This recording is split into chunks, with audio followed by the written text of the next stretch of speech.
Segunda comunicación, que terminamos la jornada antes de dar paso a la entrega de premios de los vídeos que han participado este año. Y nuestra reflexión: cuando utilizamos ordenadores portátiles o dispositivos móviles, debemos saber que existe un tipo de software denominado malware que puede ocasionarnos problemas, a veces graves problemas. Para evitar estas situaciones disponemos de programas denominados antivirus capaces de protegernos frente a esto. Y nos preguntamos si tenemos suficiente información para hacer frente al malware, si contamos con la protección necesaria en nuestros dispositivos y, cuando ocurre, ¿qué podemos hacer? Seguro que lo tendremos todo más claro después de la comunicación Tendencias actuales de software malicioso, a cargo de Alfonso Tapia, director comercial de Bitfender. Es economista de profesión. Desde el inicio de su carrera profesional ha trabajado en el entorno de la seguridad informática en labores de preventa, desarrollo de negocio y consultoría desde hace más de 14 años. Su formación ecléctica le hace estudiar la comprensión del malware desde una óptica mercantil y ayudar a los usuarios a través del conocimiento de los trucos de la ingeniería social. Tiene la palabra Alfonso Tapia. Bueno, ante todo, buenos días a todos. Micrófono. O este. Buenos días a todos. Muchas gracias a la Junta por habernos invitado a este evento. Y también felicitar a todos los ponentes anteriores, porque la verdad es que ha habido momentos muy interesantes y también muy divertidos, ¿no? Vamos mal de tiempo, entonces me vais a permitir que vaya muy rápido sobre algunos aspectos y que todo sea muy superficial. Además, algunos ya han sido mencionados en otras ponencias, ¿vale? Y bueno, lo primero que tendríamos que decir sobre el malware es que efectivamente es un negocio. Ilegal, pero un negocio. Y además es un negocio que mueve una gran cantidad de dinero. Fijaros, hace unos años el Economist publicó un artículo diciendo que se movía más dinero alrededor del cibercrimen que con el narcotráfico. La verdad es que yo nunca he estado muy de acuerdo con ello, porque creo que se mueve más dinero con el narcotráfico, pero sí es verdad que el cibercrimen tiene importantes ventajas. Lo primero es que es un negocio que tiene un margen muy grande. Es decir, tener una serie de informáticos desarrollando un software malicioso en un sótano en Ucrania es relativamente barato. En cambio, tener que transportar droga por helicópteros, submarinos, pasando aduanas, etcétera, etcétera, es muy, muy, muy caro. Además, el riesgo de ser capturado en un caso es mucho mayor que en otro. Cuando hay legislación internacional de por medio y una persona se conecta en cualquier punto de la red, es prácticamente imposible de ser capturado. Con lo que también desde el punto de vista del coste personal de un delincuente es mucho más sencillo ser un ciberdelincuente. Otra tendencia que tenemos actualmente es que, como este mercado se ha profesionalizado, se empieza a utilizar criterios de gestión empresarial. Y resulta que se clasifican a sus víctimas por su perfil. De tal manera que ahora las amenazas en Internet, hay un perfil muy claro que está dirigido hacia la gran cuenta, hacia las grandes corporaciones, y luego hay otro perfil más bajo, especialmente dedicado para el usuario doméstico o la pyme. Y ya por último, la última tendencia que tenemos es que estamos viviendo una auténtica revolución industrial. La producción de malware está viviendo su época dorada. Para que os hagáis una idea, en los 2 últimos años y medio, es decir, 2014, 2015 y lo que llamamos de 2016, se ha fabricado el 60% del total de malware conocido, es decir, de todos los virus conocidos. Vale, y bueno, todas estas tendencias, ¿qué implicaciones han tenido respecto a los tipos de amenazas que sufrimos? Bueno, pues amenazas tradicionales como eran los troyanos bancarios, los information stealers, los troyanos emisores de spam se han quedado aparcados y en realidad las grandes amenazas que ahora mismo nos atacan son las 3 que pongo aquí. Los exploit kits, las advanced persistent threats y el ransomware. ¿Qué es un exploit kit? Cuando las empresas desarrollamos software, hay mucha presión para que los proyectos lleguen a término en las fechas previstas. Entonces, los informáticos, los programadores, de lo único que se preocupan es de que al final el proyecto esté terminado y que el software haga lo que dice que hace. Y por definición eso es inseguro, por lo que los técnicos, por una cosa que llamamos las prestaciones no documentadas. Y es que normalmente el software hace eso y mucho más. Esas prestaciones no documentadas, esas prestaciones adicionales, utilizadas sabiamente por los hackers, nos permiten atacar a los sistemas. Es típico que tengamos sistemas operativos obsoletos, navegadores obsoletos, es un clásico las máquinas virtuales de Java y Flash.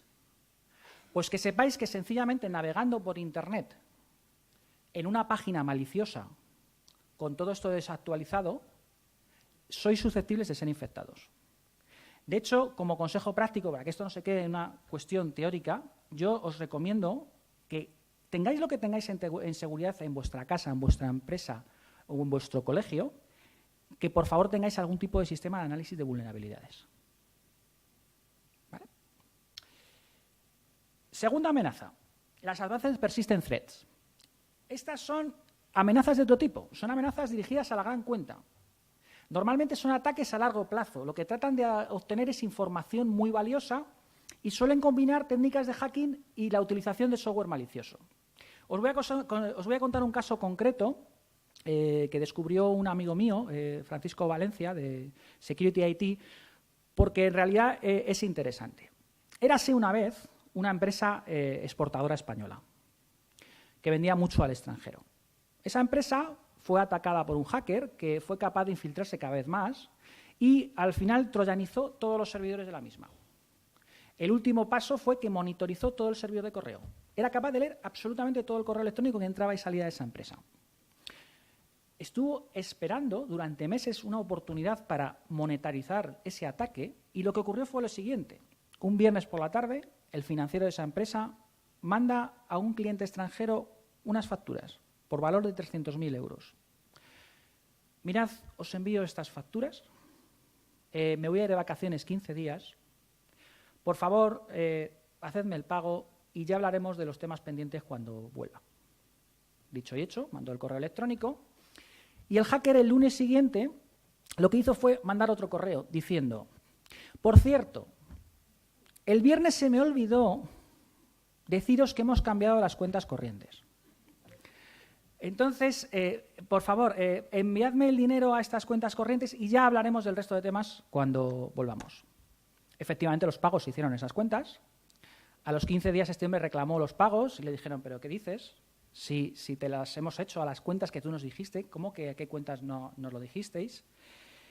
Y, bueno, pues la cosa empezó judicialmente, porque era un caso, es un caso jurídicamente muy interesante, porque hay concurrencia de culpas. Tú te has dejado hackear el servidor y has permitido una suplantación y los otros son las personas que se han dejado engañar.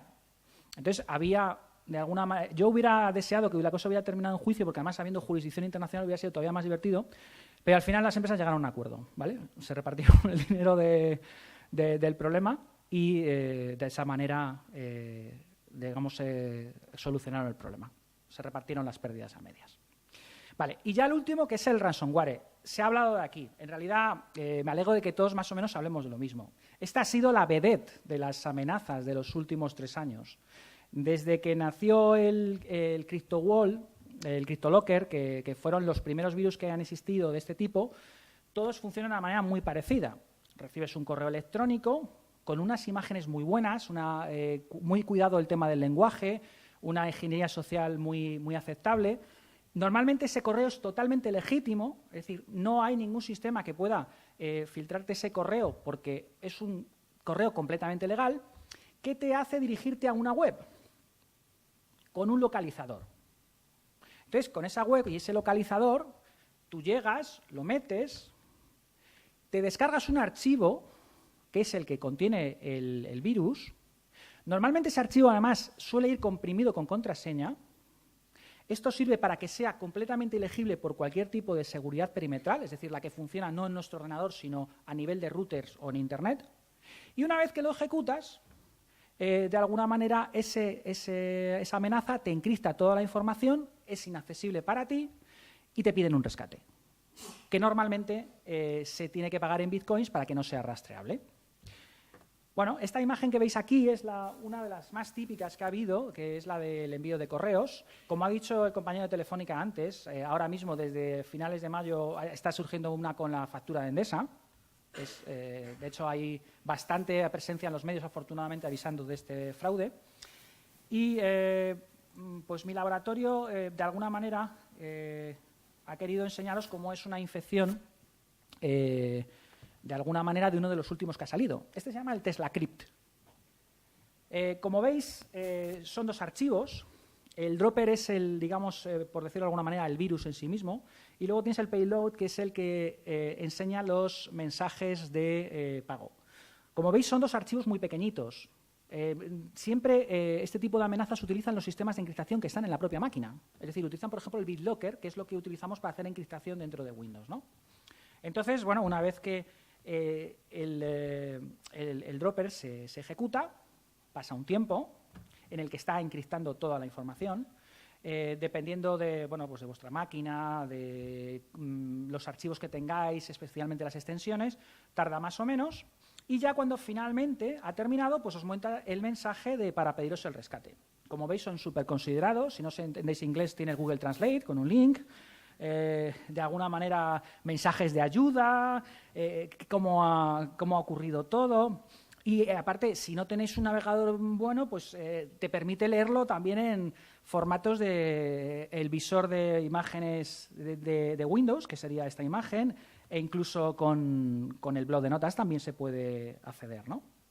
De hecho, veremos ahora a continuación que este virus coloca estos tres archivos con el rescate, con la petición de rescate en todas las carpetas donde de alguna manera se ha producido la infección.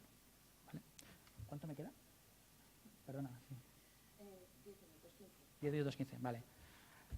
Disculpad, es que de alguna manera, como vamos con un poco de retraso, era para ir acelerando en esto. ¿Vale?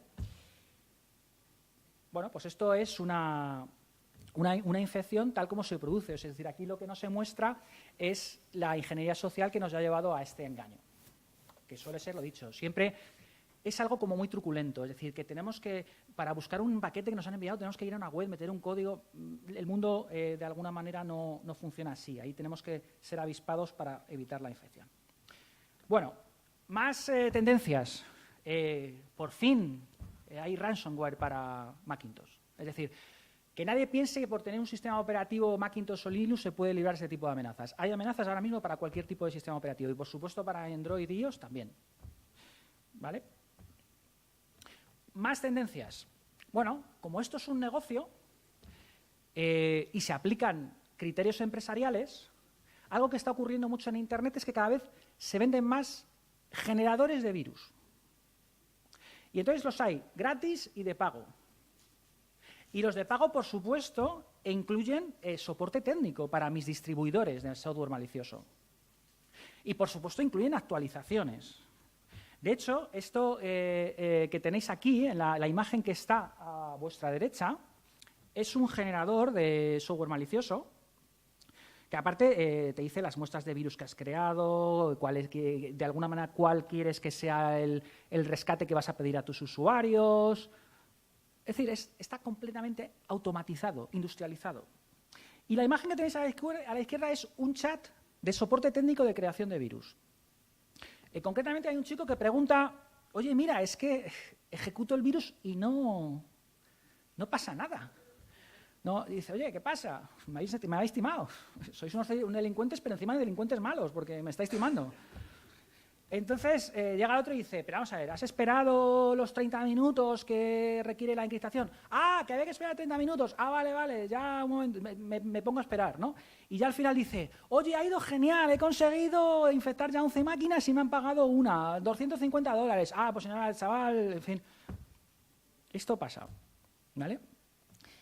Incluso ya, lo que ya es más sorprendente es que una vez terminada la vida útil del CryptoLocker, que fue el primer virus de este tipo que hubo, se publicó en Internet un anuncio como oferta de liquidación. Vendo el código fuente, es decir, el código cómo estaba hecho. Pero fijaros, es que esto es un anuncio que podría estar en el segunda mano. Es una descripción de... Mira, te mando el link de Wikipedia donde está la descripción del virus. Te digo las características, cómo hago la encriptación, de alguna manera qué extensiones soy capaz de encriptar, el soporte técnico lo tienes aquí. Oye, si tienes cualquier duda me llamas, el pago, admitimos todo tipo de bitcoins y está aquí en este link y lo que quieras. ¿Vale? Esto también sucede. Es decir, es un mundo, este mundo oscuro es muy peculiar en ese aspecto. Y bueno, ¿cómo es de rentable? Ya que lo he dicho antes. Bueno, hay un estudio de Rand Report. Aquí, a ver, todos los estudios hay que tomarlos con una cierta cautela, ¿vale? Porque se basan en estimados. Pero de alguna manera, esta estimación era que la rentabilidad de este tipo de negocios es del 1.425%. Es decir, por cada dólar gastado por un hacker en cibercrimen obtiene 1.425. Todo hay que decir que yo tampoco estoy muy de acuerdo con esta afirmación. No es lo mismo ser Cristiano Ronaldo en la Liga Española que ser un jugador de segunda B, ¿vale? No ganas las mismas cantidades de dinero. Pero lo que está claro es que es un gran negocio delictivo. Lo que sí que es totalmente cierto son las cantidades que os pongo aquí. La recaudación de CryptoLocker fueron 28 millones de dólares en 4 meses y la de CryptoWall 380 millones en un año. Y eso lo sabemos por una razón.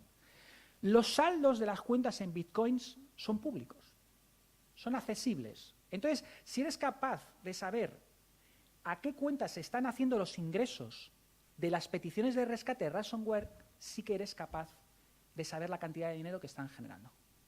Con lo que estas cifras no son estimadas, son reales. Vale, seguimos. Hemos hablado de la industrialización. Ahora mismo hay 14 millones de nuevas muestras cada mes, es decir, 3.000 nuevos virus por minuto. Esto es la cantidad total del malware. Y tal como de alguna manera os había indicado, si os fijáis, en los últimos 3 años veréis que realmente la mayor parte del malware fabricado se ha producido en estos últimos 3 años. De tal manera que ahora mismo hay más de 500 millones de muestras conocidas. 500 millones. Es tremendo. De hecho, y lo que también es interesante es que parece que el límite tecnológico para el crecimiento de fabricación de nuevo software malicioso a lo largo del año ya está llegando a su límite. El cibercrimen es capaz de generar 140 millones de nuevas muestras anuales. Ya no pueden más. De hecho, si os dais cuenta, la última columna es el 2016, que están tomados datos a 31 de mayo y sospechosamente están más o menos a la mitad de las otras barras del 2014 y 2015. Vale. Bueno, como esto no quisiera que fuera algo totalmente teórico, dar datos, etcétera, etcétera, quisiera darnos una serie de consejos. Como no hay tiempo, de alguna manera todo va a ser muy rápido. Técnicamente ya lo dijeron en la mesa redonda, está todo inventado. Es decir, para evitar pérdidas de información de software malicioso, tened un antivirus comercial, tened una copia de seguridad y lo que es mucho más cómodo, no solo una copia de seguridad de los datos, sino directamente una imagen del PC completo o del dispositivo completo. Esto hoy en día es accesible y barato. Y de alguna manera, por ejemplo, aquí os pongo la imagen del que va a ser nuestro country partner, de alguna manera, a partir del 1 de julio, que tiene todo este tipo de soluciones. Es decir, mi recomendación es backup, pero no solo de datos, sino también de las imágenes de los dispositivos para no perder tiempo. Y os quisiera también dar una serie de consejos psicológicos sobre cómo afrontar Internet. Muchas veces el problema no son los medios técnicos para protegernos, sino nuestra propia actitud a cómo afrontamos las cosas. Y para ello quisiera basarme en este señor. Este señor se llama Aaron Beck y es el de alguna manera, el creador de la terapia cognitiva para la depresión. Aaron Beck descubrió que mucha gente que tiene depresión, ansiedad y estrés se debe principalmente porque crea una serie de pensamientos automáticos, es decir, unos actos reflejos mentales en los que comete errores y que siempre traen una imagen negativa para sí mismo, para el futuro o para el entorno. Estos errores están puestos aquí y básicamente son la extracción selectiva, es decir, basarte solamente en un pequeño detalle, el pensamiento dicotómico, todo es blanco-negro, concluir en contra de las premisas, que es la inferencia arbitraria, la sobregeneralización, la maximización, la minimización, la personalización y la despersonalización. Bueno, a lo largo de mi vida profesional me he dado cuenta que la gente comete este tipo de errores a la hora de afrontar su relación con Internet. Entonces os voy a contar cosas que me han dicho y por qué son mentira y qué errores están cometiendo las personas cuando lo analizan de esta manera. Esto, por ejemplo, también lo ha comentado el compañero. En realidad no soy nadie importante. No soy un banco, una compañía del IBEX 35. ¿Quién querría atacarme? Tenedlo claro. No os atacan para perjudicaros. Os atacan para beneficiarse de ellos, porque quieren vuestro dinero. De hecho, la foto del señor que está aquí es la de Adam Smith, que ya hace 2 siglos y medio decía que el hombre era self-interested, es decir, que iba a lo suyo. Entonces, en realidad no es nada personal, es negocio, ¿vale? Luego, lo segundo que tenemos que tener en cuenta es el análisis coste-beneficio de un ataque. Si esto es un negocio, evidentemente tenemos que hacer un análisis de los costes y lo que vamos a conseguir. Fijaros, si una tarde de julio estáis viendo La 2, un documental de Serengeti, y después de media hora no habéis caído rendidos de sueño, probablemente comprobaréis, nada sorprendidos, que las leonas cuando se juntan para atacar a un animal no lo hacen en el elefante de 6 metros con un colmillo de 3,5 metros. Van a por la gacela recién nacida. Es posible que les guste la carne tierna, no lo discuto, pero lo más normal es que ellos hayan dicho, mejor vamos a por esta víctima, que es mucho más fácil, que no para una víctima mucho más grande. Entonces tengámoslo en cuenta. Si no tomamos ninguna medida de seguridad, seremos una víctima fácil. Y si somos una víctima fácil, tenemos muchas más probabilidades de ser atacados. Y luego, por último, también comentado por el compañero, muchas veces hay una serie de consolas de administración diabólicas en Internet que se llaman botnets, que básicamente consisten en ordenadores infectados que funcionan a la batuta de un hacker. Y muchas veces se utilizan para lanzar ataques de denegación de servicios, es decir, tirarle los servidores abajo de grandes compañías de alguna manera bajo pago. Entonces, a veces no te van a robar dinero, a veces no te van a robar información, a veces sencillamente te van a utilizar como un instrumento para lanzar un ataque de mayor envergadura. Bueno, esta va dedicada a ti con lo que comentabas de la gente que te pide ayuda. En Internet encuentro sin problemas cracks y todo tipo de música y películas. He utilizado la foto de una canción que me hizo mucha gracia porque decía algo así como que Pepe Botica era un honrado traficante. Es como el aceite y el agua. Un traficante de drogas no es honrado. Entonces, si alguien ha cometido un delito craqueando una determinada solución de software legal, tú puedes pensar que es una especie de Robin Hood cibernético, que roba a los ricos para darse a los pobres. Pero para empezar, ¿cómo sabe él que tú eres pobre? Seamos sensatos. Él lo que te está haciendo es ponerte un caramelito para luego ser infectado. Y todas las páginas de cracks, de serials, todos los cracks, absolutamente todos están troyanizados. Os lo garantizo que llevo trabajando en esto muchos años. Absolutamente todos. Entonces, no nos dejemos engañar tampoco por esto. Otra cosa que también me he encontrado muchas veces, ¿no? No necesito comprar nada de software porque hay software gratuito para todo. Ya. Y la gente trabaja sin cobrar. Claro, cuando tú utilizas software gratuito, tienes que pensar que gana el otro. Y entonces puede ganar varias cosas. Lo primero es que está haciendo ensayos, ¿no? Y como el beta test es caro, pues deja algo que está a medio probar para que recibir el feedback de los usuarios y de esa manera poder, en un momento dado, saber cómo va su proyecto. Luego, puede ser, por ejemplo, hay muchas apps en Internet que en realidad hay un acuerdo tácito. Te ponen publicidad a cambio de que tú utilices el app. Bueno, pero entonces hay una transacción. Tú estás viendo su publicidad a cambio de utilizar su app. Por ejemplo, apalabrados y tal. Hay muchas versiones de apalabrados que tienen publicidad para jugar con ello, ¿no? Pero entonces tened una cosa en cuenta. Si la transacción es que es gratuito a cambio de ver publicidad, nunca, nunca, nunca, nunca, la calidad va a ser un objetivo. Porque no forma parte de la transacción. Es porque es gratis. Tú les das, a cambio de nada te está dando esa publicidad. Bueno, voy terminando, ¿vale? Siento haber tenido que ir tan a matacaballo, ¿vale? Estoy seguro que mi ordenador está libre de virus porque su comportamiento es normal. ¿Pero qué es un comportamiento normal? Válgame Dios. En ese sentido, tened en cuenta una cosa. Cuando alguien te infecta una máquina, sea cual sea su objetivo, hasta que lo consiga, va a intentar no molestar. Claro, si una máquina mía está infectada para ser utilizada para un ataque de negación de servicio con una botnet, si mi máquina empieza a hacer cosas extrañas, el usuario se va a terminar enfadando y va a hacer un formateo, voy a hacer una pasada de virus, etcétera, etcétera. Entonces, siempre las amenazas tratan de ser lo menos molestas y silenciosas posibles hasta que finalmente se dejan ver. ¿Vale? Bueno, conclusión. El mundo se mueve por amor. Por amor al dinero, claro. ¿Vale?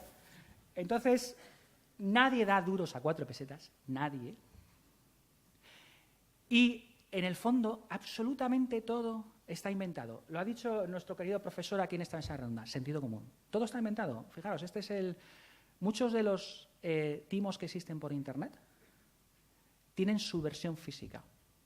El timo de la estampita, por todos conocido, se ha actualizado y se ha barnizado con nuevas tecnologías, con el timo del nigeriano, de la herencia, o el que le ha tocado la lotería, que tiene que sacarlo de no sé qué, por favor, dame dinero para poder salir de Nigeria, no sé qué. Muy típico, ¿no? El de la rusa, si no te hacen caso aquí, ¿cómo te hace caso una rusa? 4.500 de distancia.